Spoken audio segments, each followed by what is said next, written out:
It's my time, it's my season, and I've got a good reason to open my mouth. Gonna let it out, open your mind, grab your friend.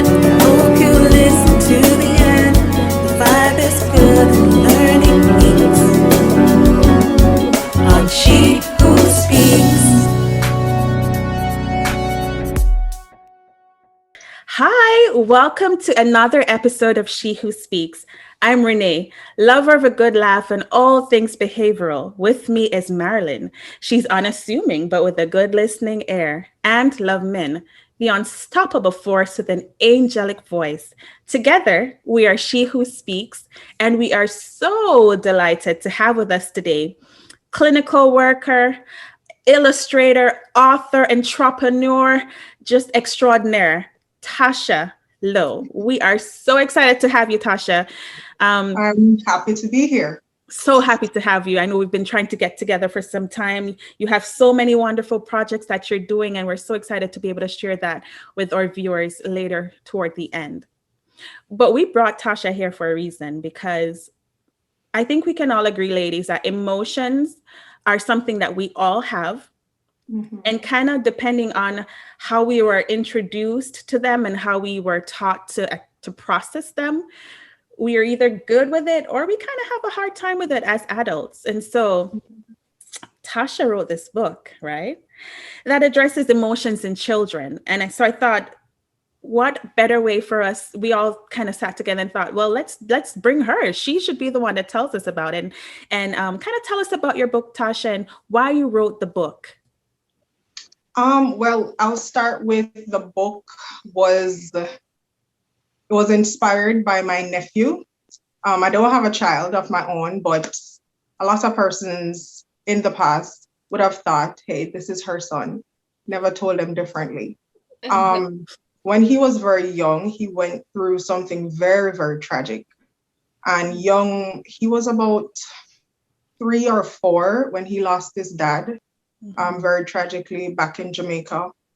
And just looking back at how he was able to navigate the different emotions that, would have flooded him, and how us being his support system, what role we played in that, and how important it was that we allowed him a space to go through the various emotions at different times and allow him to do so in a very healthy way. And just kind of looking beyond that and seeing the negative residual effects of the lack of nurturing of high emotional intelligence in our kids, especially in our boys. I thought it was very fitting to put something out there that was very, fun, creative, wasn't so rigid, and it allowed time to play while learning about how to navigate emotions in kids, and also while teaching parents, because we have to keep in mind some of our parents, they weren't trained to understand what emotional intelligence is, and it wasn't for a lack of wanting us to be in tune with our emotions, but it was something that wasn't taught to them. And some of our parents they didn't have the opportunity to go to a university or even finish high school for some of us. So some of them didn't learn certain things. And I would have learned years ago about parenting the growing child. Parents tend to parent how they were parented.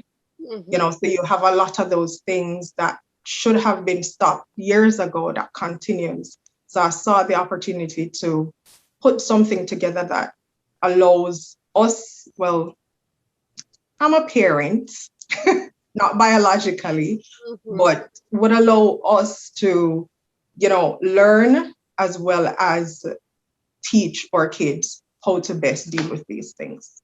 Yeah. Wow, thank you so much. I've read this book. Is it in French? Because No. we need to work on that because honestly, I feel that this topic is very, very. I think right at this point, my dad would be like, "See, I told you." Because that's one of the things he kept saying. You need to put these books in different languages. We have one book that's in 3 different languages, but that's also in French, but not this one. Because like when I'm looking in my I'm just thinking about my experience. My family went through a lot of changes, and I moved back to France, and I have a 4 years old. And in my household, it's funny to see my parents and me. For them, for our audience, we did a video about we invite our mother a couple weeks ago, right? And different side of parenting. And for my mom, she think I have a lot of patience. I'm not. He's really not trying to do like me. And it's not because it was not out of a rejection, but it's really out of I want to do something different because indeed I do believe that my parents, no offense, I know they did their best, but emotional intelligence was not a part of it. And that's something I had to learn. So when they see me with my daughter and I'm like, all right, breathe, mother. My mother is like, breathe what? Thank her. Oh, come on. What's going on? Are you sure? Yeah. So it's a challenge because I also have to learn, teach my parents that I'm doing something different, and you have to respect that. And it's important. It's very, very important. So what I would like to ask you, so tell my parents why it's important to empower our children and to acknowledge our experience and our different emotion. I didn't hear the first part of the question. Tell us and tell my parents why it's important to empower our children and acknowledge the emotion, the different emotion. It gives them a level of security, give them a level of knowing, a level of belonging. So it does a variety of things. And you hear me reference my nephew a lot because he has taught me a lot. In collaboration with, what I would have learned at school and in my over 10 years experience as a social worker. My nephew is someone who is very much in tune with his emotions. And I remember in the past, it would have been said, oh no, and excuse my patois, but you would often hear, oh no, baby him too much. No, we don't. And that was in reference to the fact that we allowed him to cry if it is that something happened and that was how he felt sad about it and he needed to cry. I'm not sure how it is in your culture, but in Jamaica, and Renee can attest to this, when a boy cries, you will hear, what you ball for? Stop behaving like a girl. Man up. Yeah, exactly. And it's very sad because what it does is it allows them to suppress how they feel. It allows them to think that it's unnatural to feel, to want, to be sad, to show sadness. I think it's them teaching them how to be less of a man if it is that they want a hug. My nephew called me, I think it was last week, and he said, Auntie, can you come home? I just need a hug. And that's okay. And I absolutely love that about him because what it does, it allows him a level of equilibrium. Meaning he's balanced, he's stable, he's grounded, and he's able to tap into whatever feelings he's having, and he's able to process that. And I feel like if a lot of our men, and I put that in quotations because a lot of them, the only thing that they have that associate them to being a man is a chronological age. Everything else is still that of a child, still things that they need to unlearn. I feel like if it is that we even now try to break some of those stereotypes and teach our boys, and I'm focusing mostly on boys, even though it's a book that's written for kids generally, it's because it's primarily boys that are taught, don't cry, man up, stop behaving like a girl. No, it's fine. If you feel like crying, and then we can sit with it. Teach them to sit with whatever emotions they're having. Teach them to label their emotions. It's good for them to know what sadness looks like. what happiness looks like, what disappointment is, what embarrassment is. And by allowing them to know these things, then it gives you the opportunity to teach them how to respond to it accordingly. Because there are good responses, there are bad responses, and those are teaching moments, not moments for you to tell them to shut up. Don't say nothing. What you about for? What you feel sad about? What you embarrassed about? No, it's okay. It's their emotions. Allow them to have that. What you can do as a parent is nurture that, right? Is help them to identify it. Is to teach them the different ways to deal with it, the different coping strategies, the different responses that are considered appropriate and that will build them. And then you find when they grow up, believe it or not, it helps them to make better decisions. It helps them to be, more nurturing. It helps them to be more accommodative. It helps them to show more empathy. It helps them to be more understanding of other person's responses. You don't necessarily have to go through what someone else is going through to be able to understand and be respectful of that and show a level of empathy towards that. And I think being able to teach your child that at a very young age allows them to do just that. Wow. Thank you so much. Wow, that's so important, and just makes me think of something that I've watched yesterday. I don't know if you ladies are familiar on Facebook with this group, Children Book for Children Play. I'm not really sure of the title, but basically it's a man going through different houses and having interviews with children with special needs. Sometimes it's adults with special needs or who have like some mental disorders, and it's always so enlightening. And yesterday I was watching an episode with it was a Black man in his 20s who had borderline personality disorder, anxiety, and depression. And he said that he learned early on to suppress, like he said, early on he had panic attacks, and he learned to suppress those emotions very, very early because his father, looking at to his father, it was always going, and it was always this type of sentence that he would hear, like, man up, okay. So for him, having all these feelings, it was normal. He said, I thought that's how everybody was, and until he couldn't handle it anymore, and he had to seek help, therapy, etc. So I was like, wow, it's really a work that we have to do in our community in teaching our children from an early age to express their feelings. And the next question is for all of us, kinda. So what are some of the sentiments regarding emotions you can remember hearing while growing up that may have impacted you negatively? Oh, for me, that one is easy. I'm somebody that I'm very in tune with my emotions, and I love hard. When I say hard, I love, if you're in my circle, Marilyn, you're in my circle. And if you hurt me, you will know that you hurt me. And my response to that is normally crying. I'm okay with crying. If I'm hurt about something, I will cry. And growing up to this day, and it's a pet peeve. Why are the ball for? Why are you crying? Not okay, I see that you're hurt. Do you want to talk about it, about how you're feeling? Do you want to process it, or do you want to just sit with how you're feeling for a while and then we can talk about it later? I remember earlier on, I started dating my husband when I was 16 years old. My mom almost had my neck, but no, she didn't. And he never understood. My husband never understood emotions. And he was young. We were kids, but it was something I was more in tune with. And I think that could also be attributed to, how we were raised.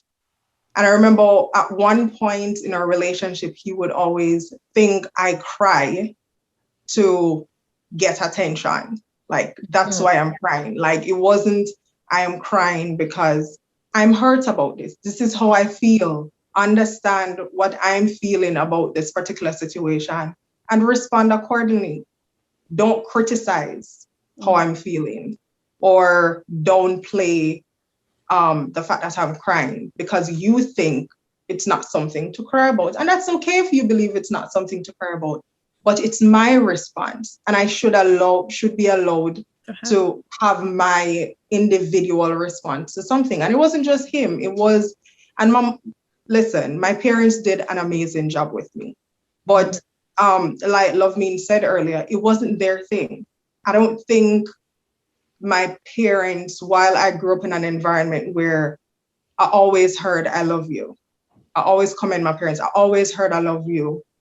I always got kisses to the point where I remember being in Florida on one family vacation, and my dad, growing up, my parents kissed me on the lips, and my dad kissed me. We were in the restaurant, and I was at NCU, Renee, and my mom looked at him, and she's like, you know, she's dating now. You can't be kissing her on her lips. So I grew up in that type of environment, but to some extent, my parents really didn't understand emotional intelligence in its truest form, the different type of emotions. And I think even when I hear my mom talk, she always referenced her mother and how her mom did things. And mommy will tell you, I have a great relationship with my mom, but sometimes I said to her, I'm like, some of the things that my mama do, you need just not repeat it. Not like it's not something to be for her to be commended, and she'll tell you, you turn out fine, right? You turn out fine. And that's, you know, a lot of the Caribbean parents will say that you turn out fine, so it's okay. So for me, it was, you know, crying. And to this day, my mom will be like, what you bawl for? You know, what you bawl for? But I know she means well, but I just want to see our parents understand the value of having high emotional intelligence. Same. I feel like if I were to say, because I am that child too, Tosh, that I got kisses on the lips. I got, my mom is very intentional with that. Very, very intentional with that. My dad was more of that, you know, that culture that we described where you knew he loved you. And sometimes it was so hard for him to say it. Like he would show it, but it was so hard. He'd be like, I love you, daddy. Yeah. I'm like, say it back. Say it back. No, just kidding. but it was hard. So same thing. I think my parents definitely gave the best of what they knew and then some. But I think I was always more of that emotional person, but with a flip. So where you were always comfortable to express your emotions, I was not. I was comfortable in guarding them because I equated that with strength, right? So something would hurt. You don't let them see you cry. No. You know, these false, it's weakness. It's weakness. Yeah. And so even as an adult, like now, like, even as much as this week, I've had to have internal conversations with myself where I give myself permission to give a voice to what I'm feeling. Yes. And it's okay. So yeah, I could definitely relate to what you're saying. Yes. Before I ask you my follow-up question, did you ladies want to say anything in regards to that question? I was thinking about my experience as well as far as emotion intelligence, and it was not a part of my household. My dad doesn't express any emotion, and my mom expressed too many. You're too silly. So I guess for me, for a long time, emotionally, I realized that I would not say I didn't want to be that emotional woman. You know, so I went to the other side, more like my dad. So I'm very talkative and friendly, but when it was dealing with my emotion, it was a journey to learn to express them, to acknowledge them, and communicate them, because it was nothing, and when it was nothing that nobody told me about it, and I didn't realize how it impacts so many areas of your life.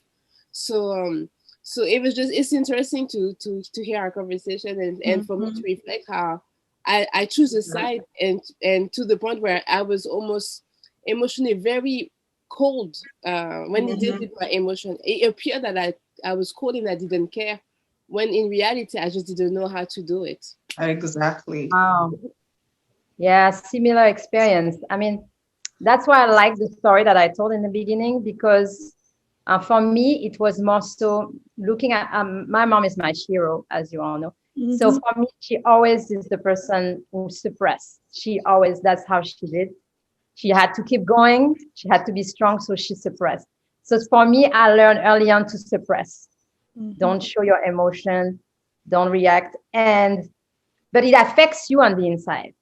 It tears you up. Affects you I on the actually was going to ask you guys that question. How do you feel having suppressed your emotions over the years? it affects you, and it's like that's why it's so important from the beginning, because it doesn't affect it, and it affects all your relationships. Because even sometimes in your childhood, in your adulthood, in your marriage, when you suppress, a part of you is not heard. Therefore, yes, you can really like have a balanced relationship sometimes. And it's the case in friendship, like I said, friendship, marriage, at work, everywhere. When you suppress, a part of you is not heard and is not fulfilled completely. So that's why I love those conversations, because it's given us the tools. And for me, as I always say, She Who Speaks is really like my therapy sometimes, because it's and people like you, Tasha, it's so helpful, and it's so important to start from a young age. Yeah, it's amazing. Like I was just about to say, you see, like we literally, that's why we have to have other people on, because we have similar thoughts, and we can go ditto, ditto, ditto, and just call this show a day. Because like all of what Loveman said, all of what Marilyn said. So I think this is great. And I think that it's great that we're having this conversation now, so that because we all have young children, and Tosh, you are a strong maternal figure. I know that for a fact in so many lives. So it's great to be able to have these conversations so that we can try a new thing. We can learn to even make peace with our own emotions as we try to then nurture our little ones to figure out how to navigate it all, right? So and just before you move on, Renee, you said something and Marilyn said something about I wanted to just kind of tie that together to, oh my God, I just lost my train of thought, guys. Okay, no, welcome to the club. Marilyn and I had a whole long conversation about this yesterday. It's called senior citizen. It's okay. Your age looks, your skin looks good. But what I wanted to say about that equilibrium part, about that balance, in, identifying the emotions and just kind of owning them, it's important to have that guidance. Because with me, a lot of persons will tell you I'm outspoken, and I've always been. My mom was always being called at school. But I don't think I was a rude kid. I'm sure my husband would say differently, but I don't think I was a rude kid. I was very outspoken. So I'm the type of person, I don't automatically think you're correct because you're authority. I challenge authority all the time. I did it at NCU with Dr. Roberts, who I love so dear. Yes. You brave girl. And I almost got sent home. But I believed what I believe and I stood by it. And, at the end of the day, she respected me for that.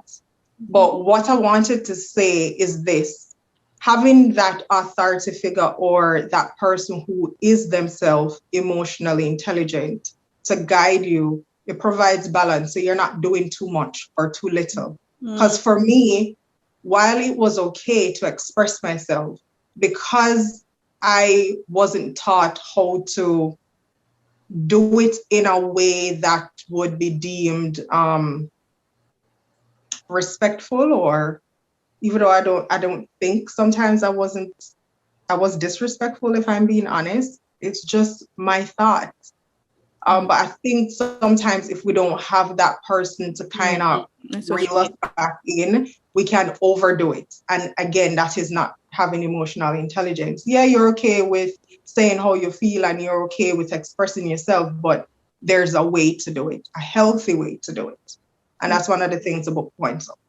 That's awesome. I connect so much with what you did, with what you're saying, because I was that child. High school, my dad would always come pick me up at school and be like, and it was never because I was disrespectful in the way I was cursing. Like, that was never my language. But if it's not right or if it doesn't make sense, I will often challenge it. And, me too. And my dad all the time were looking at me like, can you just stop? Or if I feel that something is unfair, I was like, but somebody needs to speak up. And yeah, but nobody's speaking up for you. Girlfriend. I remember my mom turning up at school and she legit goes to the teacher and she's like, so the teacher did not say what I did. And mommy went, so she's been back answering you. And I'm like, mommy, just allow the lady to talk now. And it's not, to me, it's not back answering. Yes, you know, I had a teacher that told me to get out of his class. We had to shuffle around the desk, Renee, at Harrison. And where I was sitting, it was me alone. I couldn't move. You remember we used to sit on, Renee? I couldn't move it. So I lift one side and I was pulling it so I could, shuffle it where the teacher had instructed us to. And he goes, stop the noise of the desk. I said, sir, I can't lift the desk, so I have to pull it. And he's like, get out of my class. And I laughed. And I'm like, you're funny. This is a private school. I pay you. So anybody's getting out, it's you. Oh, God. And that same day, we went to pick up my aunt. And I was outside of the car with Daddy. My dad and I and my sisters went to pick up Auntie Barbara. And I was outside playing with my sisters and I saw the teacher. I was like, I just ran to the car. I went inside and I hid because if my mom got word of that, I'd be dead.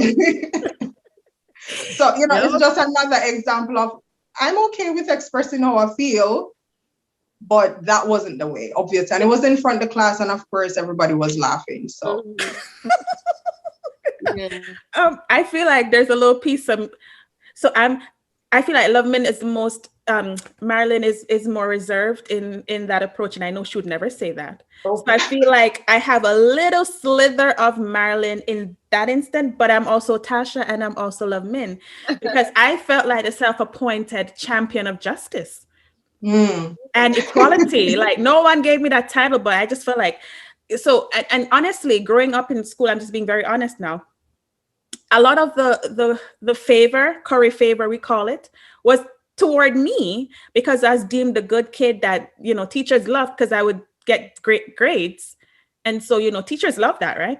Yeah, of course. But I still spoke up against it because it didn't matter if it was in my favor or not. Like, I just knew this is not fair. This is not right.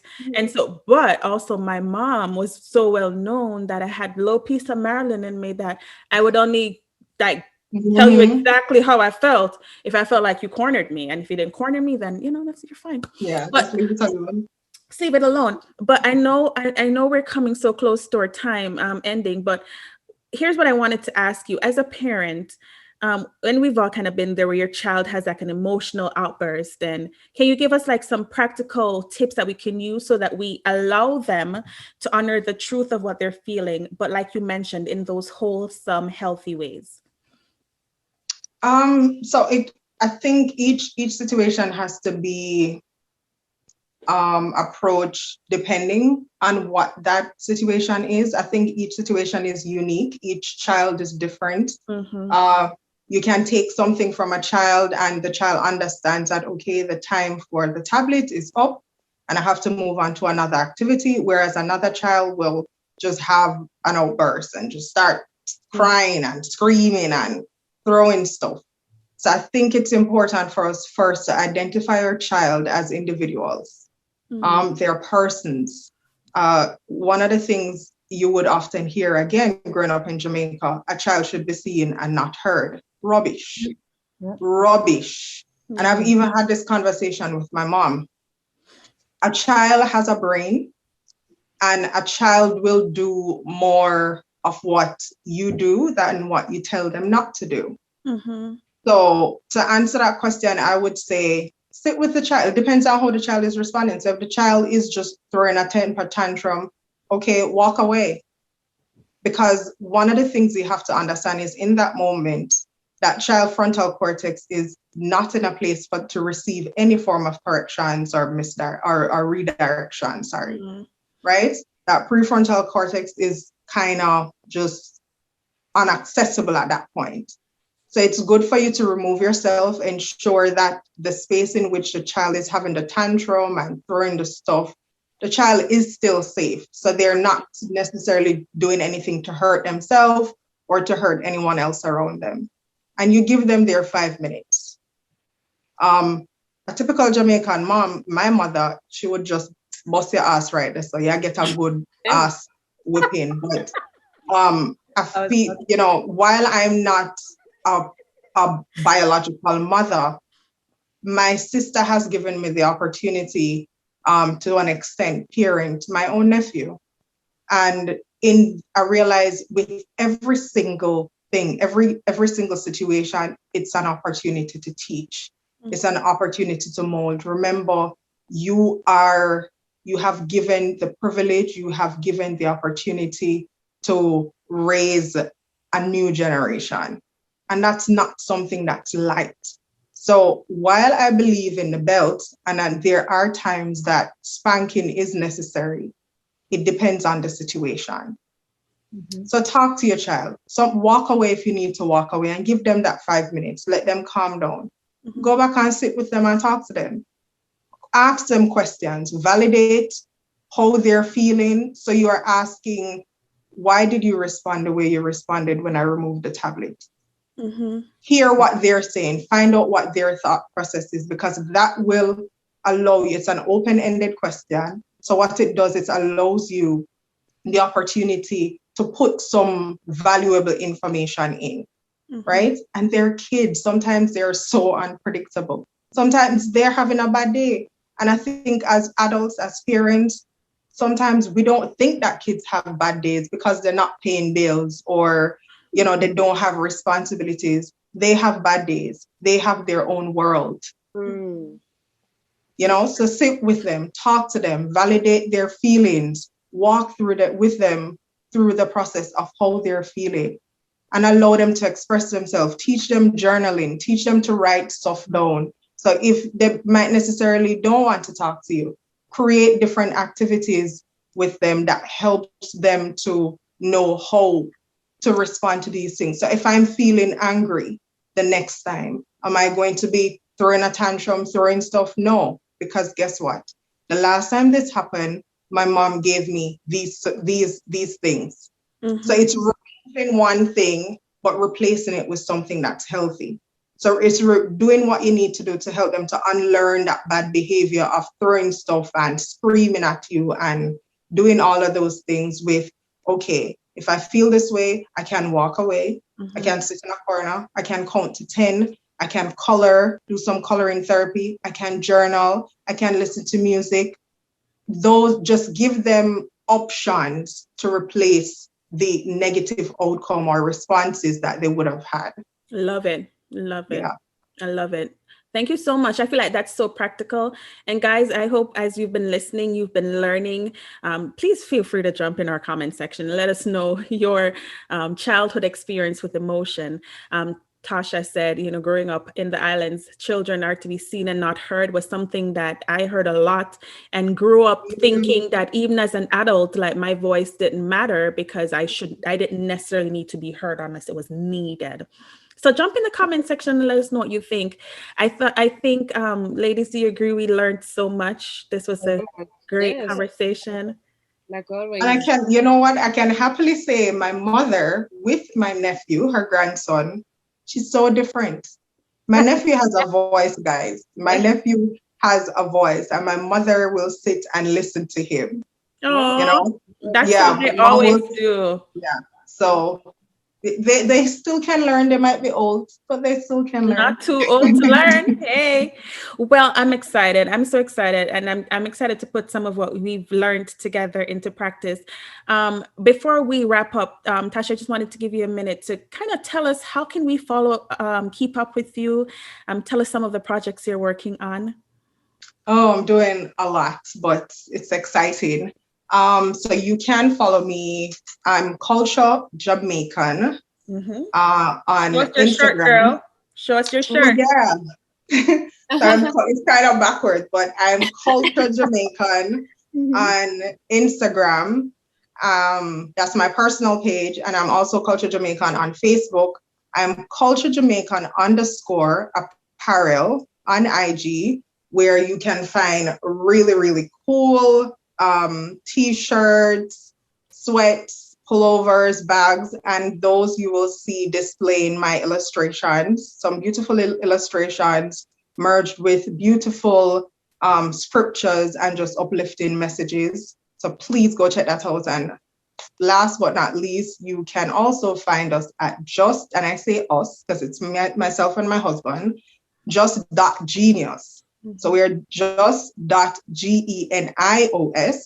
which is Spanish for geniuses, on Instagram. There you can find a link to all our books and other sweet merch that we'll have coming out very, very soon. And by very soon, just keep your eyes tuned. This week, we are going to drop something.